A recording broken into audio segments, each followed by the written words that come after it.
Autre point de l'actualité, c'est un séjour plein d'enseignements que le Premier ministre vient de boucler dans le sud-ouest lors d'une sortie de suivi de la campagne agricole. Le Numbiel et le Poni ont été les dernières étapes de cette visite de terrain qui a montré une situation difficile pour les producteurs en manque criard de pluie.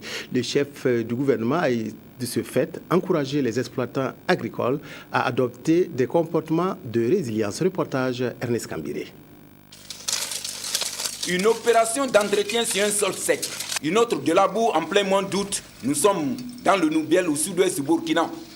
Ici, les cultures sont à peine au stade de levée du fait de la rareté des pluies et de leur mauvaise répartition dans le temps et dans l'espace. Donc, la pluie ne vient pas. Bon, ça fait 3 semaines d'aujourd'hui. Sinon, nous, on a bien produit, on a bien cultivé, avoir les tracteurs, labourer, semer en 15 juin.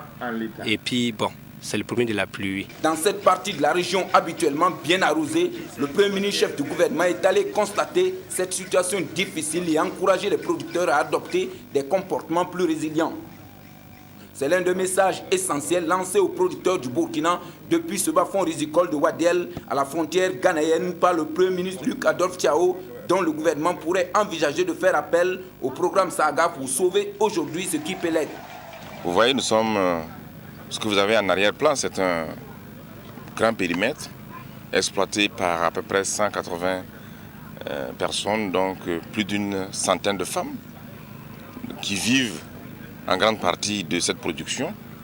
Et s'il ne pleut pas, ça va être très difficile. Alors, à l'issue de cette visite, nous devrons prendre des dispositions. Et quoi qu'il en soit, des mesures seront prises. Mais d'ores et déjà, il faut vraiment féliciter cette population, ces exploitants. La question majeure dans cette zone, c'est le problème de l'eau. Là également, dès le mois de septembre, j'enverrai une équipe pour venir évaluer la situation. Et nous verrons, dans la mesure du possible, comment planifier pour les années à venir, et même déjà pour l'année prochaine, si nous pouvons réaliser quelque chose. Nous allons prendre la tâche tout de suite avec l'opération Sarah pour voir la faisabilité d'une opération et plusieurs opérations dans la région. Malgré cette situation quelque peu difficile, certains producteurs leaders comme Nao Domon Palinfo font des merveilles dans la culture de manioc. Grâce à une maîtrise parfaite des techniques culturelles, une diversification des cultures et une exploitation maîtrisée des bas-fonds prônée par notre politique agricole, il exploite du manioc, de l'arachide, du riz en semences améliorées.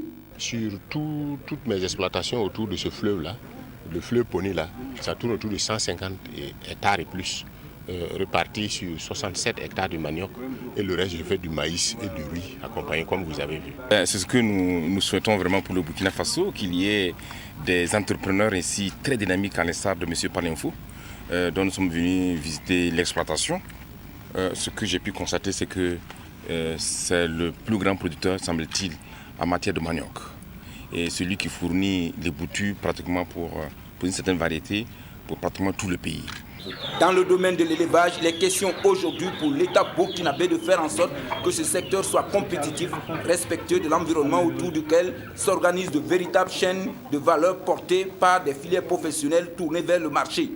Et en visitant cette ferme avicole où Colette Kambou élève de la volaille traditionnelle, Luc Adolphe Thiaw dit croire beaucoup à la contribution du secteur à l'amélioration des revenus des acteurs. C'est difficile, mais ça donne de l'argent. Voilà. J'arrive à faire mes petites dépenses. J'ai des enfants que j'ai, des orphelins que j'ai. J'arrive à assurer leur scolarité. Donc je crois que vraiment, ça me soutient. Depuis les collines de la région agricole du sud-ouest, le Premier ministre chef du gouvernement a tenu à féliciter tous les acteurs du monde rural burkinabé pour les efforts consentis au quotidien pour apporter des solutions durables au développement de notre agriculture. Reste maintenant à Dame Nature de jouer sa partition.